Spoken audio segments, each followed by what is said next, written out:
ఈ యొక్క వీడియోలో ఆధార్ కార్డులో అడ్రస్ని ఏ విధంగా అప్డేట్ చేసుకోవాలో తెలుసుకుందాం. మనం సింపుల్గా గూగుల్లో మై ఆధార్ అని టైప్ చేస్తే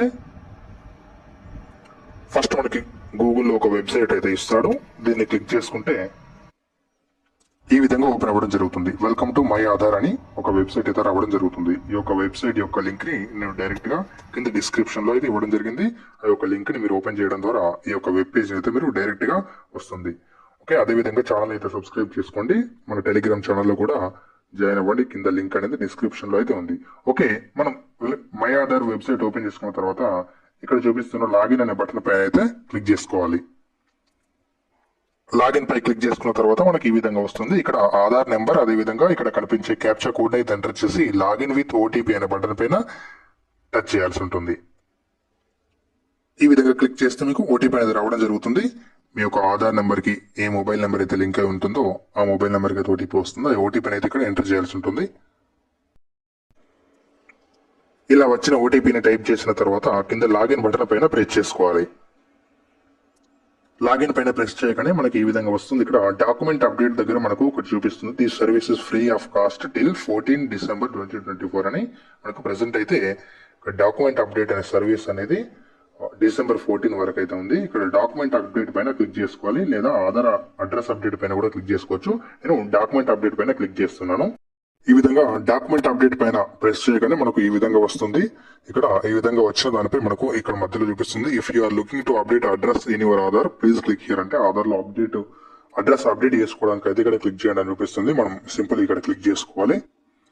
దానిపై క్లిక్ చేయగానే ఈ విధంగా రెండు ఆప్షన్స్ అయితే వచ్చాయి. ఫస్ట్ వచ్చేసి అప్డేట్ ఆధార్ ఆన్లైన్, అంటే click here to update the address of your Aadhaar. Direct గా మనం ఏంటంటే ఇది క్లిక్ చేసి అడ్రస్ అనేది అప్డేట్ చేసుకోవచ్చు. ఇక్కడ head of family based address update, అంటే ఫ్యామిలీ వాళ్ళ ఎవరైనా హెడ్ ఫ్యామిలీ ఉంటే వాళ్ళది ప్రూఫ్ ఆధారంగా చేసుకొని మనం అడ్రస్ అప్డేట్ చేయవచ్చు. అంటే ఫ్యామిలీ వాళ్ళది బేస్ చేసుకొని అడ్రస్ అప్డేట్ చేయవచ్చు. నేను ఇక్కడ అప్డేట్ ఆధార్ ఆన్లైన్ ద్వారా వెళ్తున్నాను. అది నొక్కాక ఈ విధంగా వస్తుంది, ప్రొసీడ్ చేయాలి. నెక్స్ట్ మనకి ఈ విధంగా చూపిస్తుంది నేమ్ అనేది ఎన్ని అప్డేట్స్ ఇంకా మిగిలి ఉన్నాయి, డేట్ ఆఫ్ బర్త్ ఎన్ని ఉన్నాయి, జెండర్ ఎన్ని ఉన్నాయి, అడ్రస్. మనకు అడ్రస్ అనేది లిమిట్ అనేది అయితే ఉండదు, ఎన్నిసార్లు అయినా అడ్రస్ అయితే చేంజ్ చేసుకోవచ్చు. ప్రతి ఒక్కరికి కూడా మనకు నేమ్స్ అయితే 2 సార్లు చేసుకోవచ్చు, డేట్ ఆఫ్ బర్త్ ఒకసారి, జెండర్ ఒకసారి చేసుకోవచ్చు. అడ్రస్ అయితే మనకు లిమిట్ అయితే లేదు. ఇక్కడ ప్రొసీడ్ టు అప్డేట్ ఆధార్ పైన క్లిక్ చేయాలి. మనకి దీనిపై క్లిక్ చేయగానే మనకు కరెంట్ అడ్రస్ అంటే ప్రస్తుత చిరునామా అయితే చూపిస్తుంది. పైన ఇంగ్లీష్ లో, కింద తెలుగులో చూపిస్తుంది. కింద డీటెయిల్స్ టు బి అప్డేటెడ్ అనే దగ్గర మనం కొత్త అడ్రస్ అయితే మనం ఫిల్ చేయవలసి ఉంటుంది. పైకి స్క్రోల్ చేస్తే ఇక్కడ ఫస్ట్ అయితే మనకు వచ్చేసి కేర్ ఆఫ్ అని ఉంటుంది. ఇక్కడ కేర్ ఆఫ్ దగ్గర ఏంటంటే మనకి రిలేషన్ అంటే సంబంధం పేరు అనేది అయితే చేయాల్సి ఉంటుంది. ఇప్పుడు సన్ ఆఫ్ గానీ, డాటర్ ఆఫ్ గానీ, వైఫ్ ఆఫ్, హస్బెండ్ ఆఫ్, ఈ విధంగా ఇవ్వాల్సి ఉంటుంది. మనం కేర్ ఆఫ్ అన్న దగ్గర ఈ విధంగా మనం సన్ ఆఫ్ ఒకవేళ రాజు అని టైప్ చేసినట్లయితే మనకు కింద తెలుగులో ఆటోమేటిక్ గా వస్తుంది. ఇక్కడ తెలుగులో వచ్చిన దాన్ని మనం ఇక్కడ ఎడిట్ కూడా చేసుకోవచ్చు. తెలుగులో వచ్చిన దానిపై తెలుగులో ప్రెస్ చేస్తే ఇక్కడ ప్రెస్ చేసి దీన్ని క్లియర్ చేసి మనం ఈ విధంగా ఎడిట్ చేసుకోవచ్చు. బయట క్లిక్ చేస్తే ఈ విధంగా అవుతుంది. నెక్స్ట్ హౌస్ బిల్డింగ్ అపార్ట్మెంట్ అనే దగ్గర మీరు ఏదైనా హౌస్ ఇంటి నెంబర్ అనేది వేయచ్చు. స్ట్రీట్ దగ్గర స్ట్రీట్ ఏదైనా ఉంటే టైప్ చేయండి.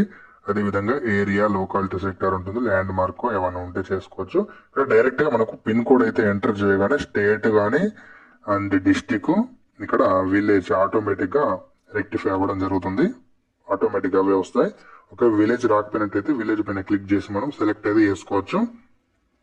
తర్వాత పోస్ట్ ఆఫీస్, ఇవన్నీ కూడా మనకు ఆటోమేటిక్ గా రావడం జరుగుతుంది. తర్వాత ఇక్కడ మనకు manual upload, fetch from digital repository అన్నాడు. మాన్యువల్ అప్లోడ్ పైన క్లిక్ చేసి మనకు వ్యాలిడ్ డాక్యుమెంట్ ఏదైతే అప్లోడ్ చేయవలసి ఉందో దాన్ని ఇక్కడ సెలెక్ట్ చేసుకోవాలి. ఇక్కడ చాలా ఉన్నాయి మనకు, disability identity card, electricity bill, gas connection bill కానీ, ఇండియన్ పాస్పోర్ట్ కానీ, ఈ విధంగా చాలా డాక్యుమెంట్స్ అయితే ఉన్నాయి మనకు. నేనైతే సింపుల్ గా ఓటర్ ఐడెంటిటీ కార్డు అయితే అప్లోడ్ చేసి ప్రూఫ్ గా తీసుకొని అడ్రస్ అయితే అప్డేట్ అయితే చేయదలుచుకున్నాను. ఇక్కడ మనం చూపిస్తుంది ద ఓటర్ ఐడి కార్డు లేదా ఈ voter ID card must have name and address of the resident. The scanned image of the document must be legible. అంటే ఖచ్చితంగా దానిపై నేమ్, అడ్రస్ అనేది అయితే ఉండాల్సి ఉంటుంది. ఇక్కడ వ్యూ డీటెయిల్స్ అప్లోడ్ డాక్యుమెంట్ అనే దగ్గర క్లిక్ చేసి మనం డాక్యుమెంట్ అయితే సెలెక్ట్ చేసుకుంటే కింద అప్లోడ్ అవ్వడం జరుగుతుంది. కంటిన్యూ అప్లోడ్ పైన క్లిక్ ఇక్కడ చూపిస్తుంది మనకు 100% అప్లోడ్ అవ్వడం జరిగింది. అప్లోడ్ అయిన తర్వాత మనకు పైకి స్క్రోల్ చేసి నెక్స్ట్ పైన క్లిక్ చేయాలి. ఇక్కడ కొత్త చిరునామా మీరు ఏదైతే ఎంట్రీ చేశారో అది ఇక్కడ మనకు తెలుగులో మరియు ఇంగ్లీష్ లో అయితే చూపిస్తుంది. మీరు కన్ఫర్మ్ చేసుకున్నాక ఇక్కడ ఈ బబుల్లో అయితే మీరు టిక్ చేయాలి. టిక్ చేసిన తర్వాత నెక్స్ట్ పైన ప్రెస్ చేయాలి. క్లిక్ చేయగానే మనకు 50 రూపీస్ అయితే మనకి పేమెంట్ కి అయితే అడుగుతుంది. మనం ఇక్కడ టిక్ చేసి ఇక్కడ రాజర్ పే పైన క్లిక్ చేయొచ్చు. పే యూబీస్ రాజర్ పే పైన క్లిక్ చేసి మేక్ పేమెంట్ అంటూ మనకి ఇక్కడ పేమెంట్ అయితే యూపీఐ నుంచి చేయొచ్చు, కార్డ్స్ నుంచి చేయొచ్చు, నెట్ బ్యాంకింగ్ నుంచి కానీ వ్యాలెట్ నుంచి ఇక్కడ రకరకాలు చేయొచ్చు. నేను యూపీఐ అయితే చేస్తున్నాను. ఇక్కడ స్కాన్ చేయొచ్చు డైరెక్ట్ మన ఫోన్ నుంచి. ఇక్కడ యూపీఐ స్కాన్ చేసి నేను పేమెంట్ చేయగానే మనకి ఇక్కడ స్క్రీన్ పైన సక్సెస్ఫుల్ అయితే మనకు చూపిస్తుంది. ఇక్కడ పేమెంట్ కన్ఫర్మింగ్ అయితే చూపిస్తుంది. మనకు యూపీఐ స్కాన్ చేయగానే మనకి సక్సెస్ఫుల్ చూపించింది. ఇక్కడ సక్సెస్ అనేది చూపించింది. మనకు పేమెంట్ డేట్ అండ్ టైం కూడా చూపించింది. ఇక్కడ డౌన్లోడ్ అక్నాలెడ్జ్మెంట్ పైన ప్రెస్ చేసి మనం ఒక అక్నాలెడ్జ్మెంట్ కూడా డౌన్లోడ్ చేసుకోవచ్చు. మనకి ఇక్కడ అప్డేట్ రిక్వెస్ట్ అనేది నార్మల్ గా 30 days లోపు అయితే మనకు అవుతుందని చూపిస్తుంది. దాదాపుగా ఒక ఫ్యూ డేస్, కొన్ని రోజులు అయితే పట్టొచ్చు. ఒక 2 days నుంచి ఒక 1 week వరకు అయితే మనకు సక్సెస్ అయితే అవడం జరుగుతుంది. Okay, thank you. ఈ విధంగా అయితే మనం ఆధార్ కార్డులో అడ్రస్ అయితే మనం మన ఫోన్ లోనే సులభంగా అయితే చేసుకోవచ్చు. వేరే ఆధార్ సెంటర్కి వెళ్లకుండా అడ్రస్ అనేది మనం ఒక 50 రూపాయల అమౌంట్ అయితే చెల్లించి ఫోన్ లో మనం సులభంగా అయితే ఈ విధంగా చేసుకోవచ్చు. ఓకే, వీడియో నచ్చితే ఇది లైక్ చేసి ఛానల్ అయితే సబ్స్క్రైబ్ చేయండి. అదేవిధంగా మన టెలిగ్రామ్ ఛానల్లో జాయిన్ అయితే అవ్వండి. Thank you.